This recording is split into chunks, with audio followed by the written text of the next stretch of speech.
and welcome to Out of the Park Baseball 2023, Episode 3 of our Philadelphia Phillies flashback franchise. Thank you guys for the support you've shown so far. Like I said, in this episode, we're going to try to get through the entire 2016 season.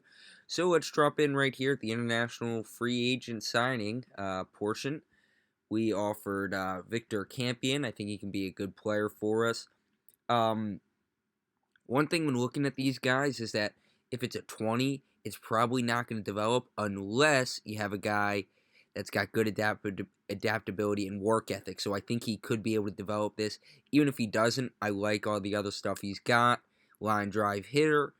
Yeah, I mean, I think he could be a solid player. It was between him, for me, this this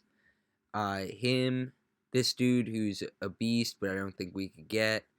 And Seb Aitken. The thing that put him over was I like the line drive hitting, and I also like the work ethic along with the adaptability, low greed, all that stuff. Just gave him the slight edge over Seb. Now here's what we got going. We are 15 games under, which was to be expected. We were not expected to be that good, but I'm happy with how we've done. And I'll explain why in a second, I'll explain why right now. Because we are improving. You see Chris Sale here, we got him locked up. 26 for 6 years, 26, 26, 26, player opt-out, 24, player opt-out, 24, player opt-out, 24. With $1 million for a Cy Young, $160,000 for an All-Star game. But, I can't be unhappy with him. I do wish his stuff would fully develop. His movement declined a little, but look at the numbers he's putting up. He's been awesome this year for us. We got him locked up. But here's why I'm happy. Because the younger guys are developing. Wilson Contreras, he's playing well. He could put his hat in for Rookie of the Year, and he got hurt. He only got 59 games started this year. The young guys are contributing, and it's the older guys that are letting us down. Guys like Charlie Morton, who have been incredibly unlucky. And I thought about, not Artie Lewicki, Charlie Morton, who's been real unlucky with that Sierra, pretty high BABIP. I've thought about sending him down, letting him go. I'm just going to try to let him work through it. I might have to make a move eventually. Same thing with Jake Diekman. Those two guys, Rick Porcello, for him especially, he's been weird because the Sierra's good, but the FIP's bad. Yeah, he's been real weird. So it's been real weird with the pitching. The guys who I've wanted to do good, though, are doing good. C.J. Wilson, he's been disappointing. But, what am I really going to ask for him? We got another year with him, and then I'm probably going to trade him next season unless we do good. Artie Lewicki is, he's doing a little better than I thought he would. And Steve Cishek, who's another guy where we're going to keep him probably this year. I'm going to see what I can get for him. And I'm probably going to end up keeping him. And then we got him next year, too. Then, when it comes to hitting, catchers have just been terrible. Terrible. Robinson Chirinos has just added no value with the bat at all. I wasn't expecting him to add too much, but wow, he's been bad. But a guy who's been better, Nick Castellanos. OSA is a lot higher than him, than our head scout, but, hey, man, he's doing good this year. Hitting over 300. Wish he could do it for the Phillies in real life. Wilson Contreras, already touched on. Rhys Hoskins, he's playing well. Odubel Herrera, he's doing fine. Zobrist, he's doing okay. Same thing with him. Although he's a guy I might consider trading because of that team option. I'm definitely going to shop him. I'd say him and Cishek are the two most likely to be traded of the guys I've mentioned so far. Along with Jay Bruce, he started off real slow, but he's heated up a little bit. Lately, you see 203 to 209 to 211 to 212 with the OBP going up, the slugging going up. So he's improved a little bit as of late. We got Melvin Upton in here as a backup, David Murphy as a backup, Jed Lowry and Cam Rupp also as backups. Freddie Galvis has not done anything when it comes to the bat, and he's also been defensively disappointing. And overall, our team is just bad defensively, except for Odubel and Chirinos. That's for sure something we have to work on.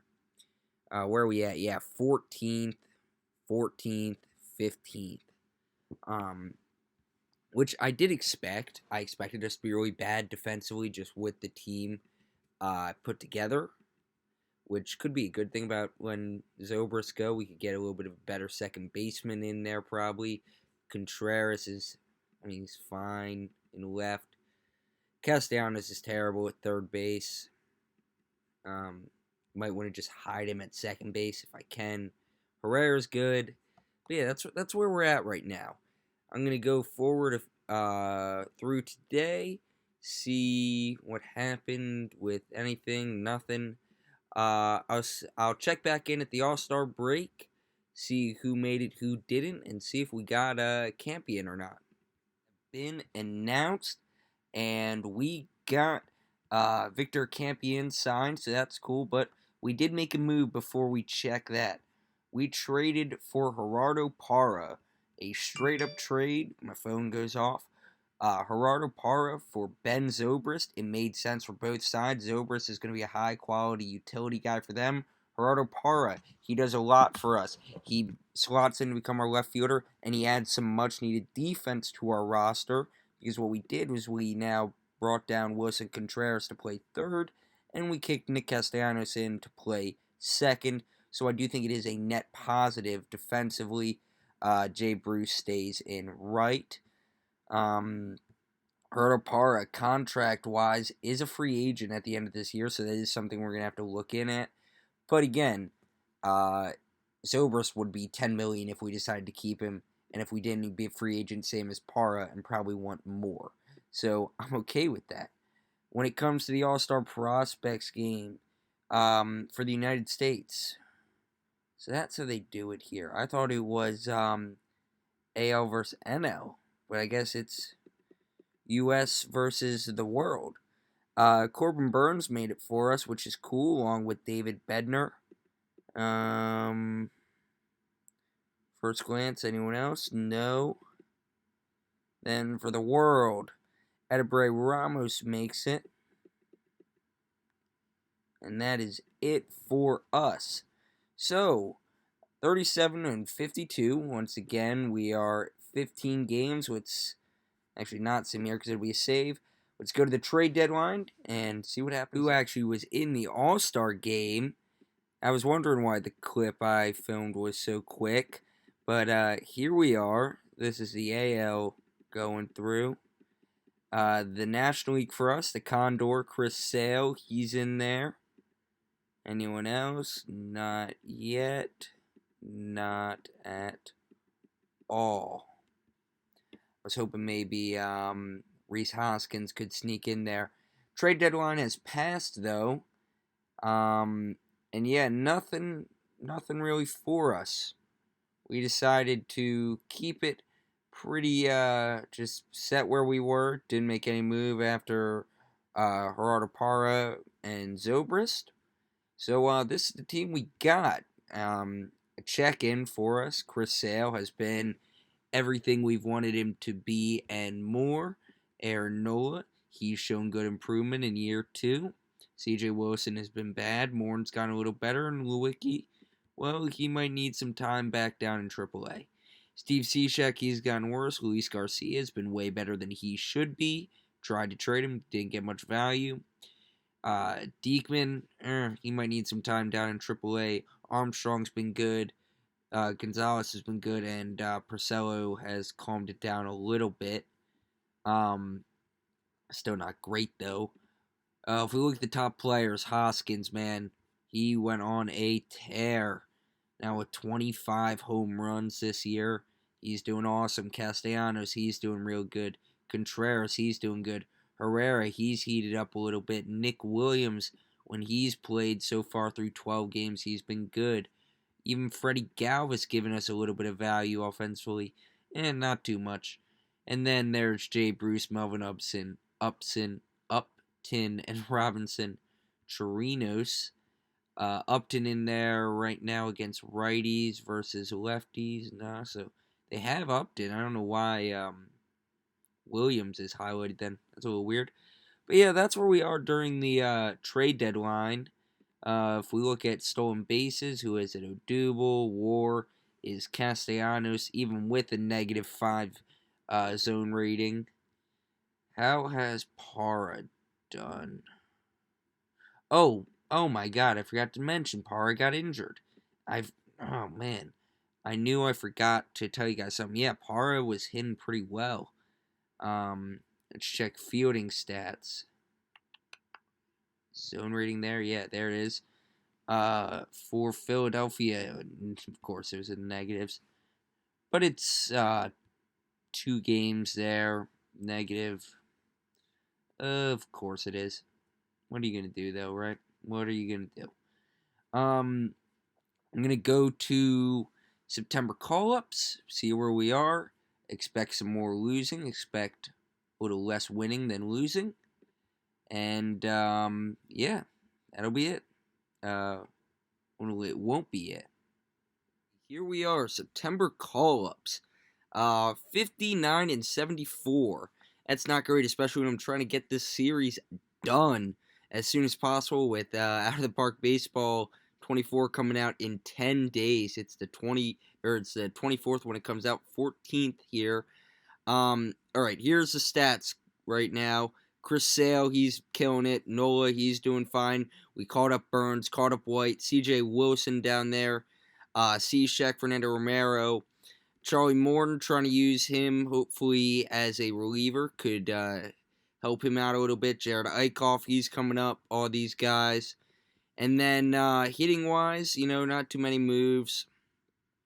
Called up Aaron Altair again, Cody Ashley, Maikel Franco, Darren Ruff, and yeah, Franco's just kind of taking a nosedive. So I don't think he has much of a future here. But that's okay, because Nick Castellanos, Wilson Contreras, they both have been producing. And man, Rhys Hoskins is hot. 36 home runs, 281 batting average. Man, he is killing it. So we get an off day today. Liquid Blue Cross, Miguel Alfredo Gonzalez. I remember him pretty vividly, actually, liking him when he was with the Phillies for a bit. He retires. It's a 4-1 win, 4-3 win, so 61 and 74. Let's see if we can maybe get to I'll say 70 wins.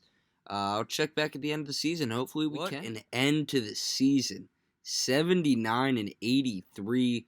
We had an awesome month of September and October. Look at all that green, and it makes me very excited for the future.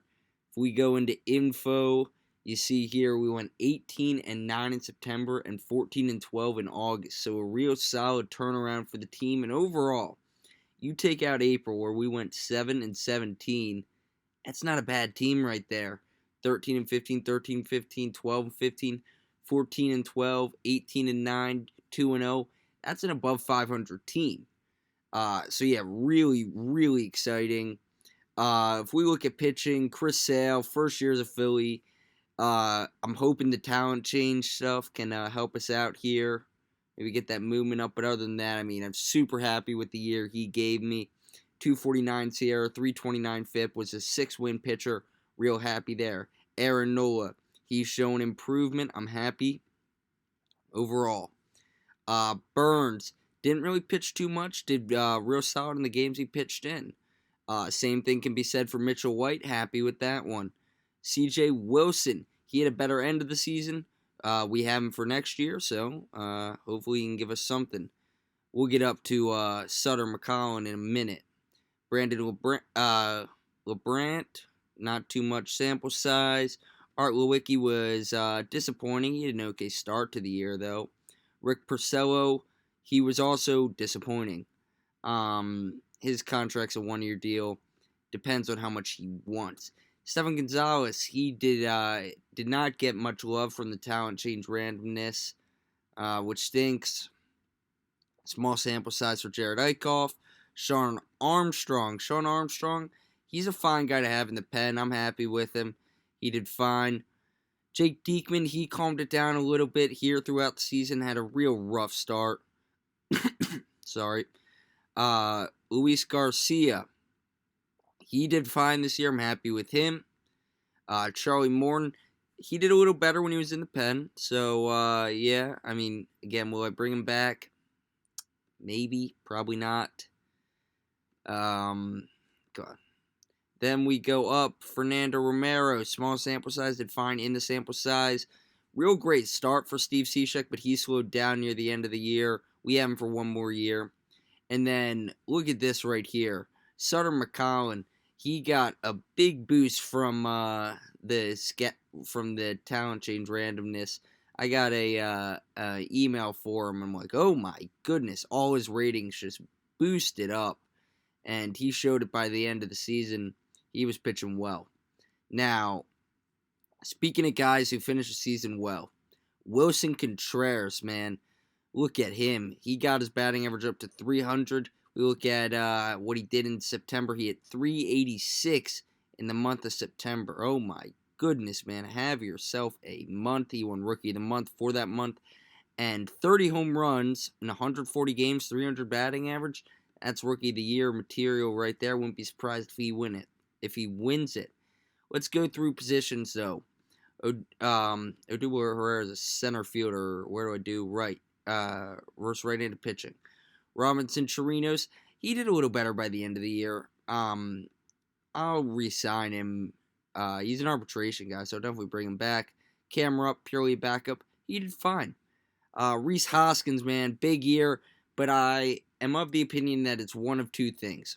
Either it's like Zach Veen in our Rockies franchise, where he is just better than what his ratings show, or this is the absolute peak that we're going to get from him, and it's more just hanging on to what he did in June and July, and we should really be expecting something more like we got in September for Rhys, on the high end, that is. Then Nick Castellanos, man, gave us everything I wanted from him. OSA loves him. We like him. So Nick Castellanos, he was cool. Contreras, we talked about. Freddie Galvis, he was cool as well. No issue with Freddie.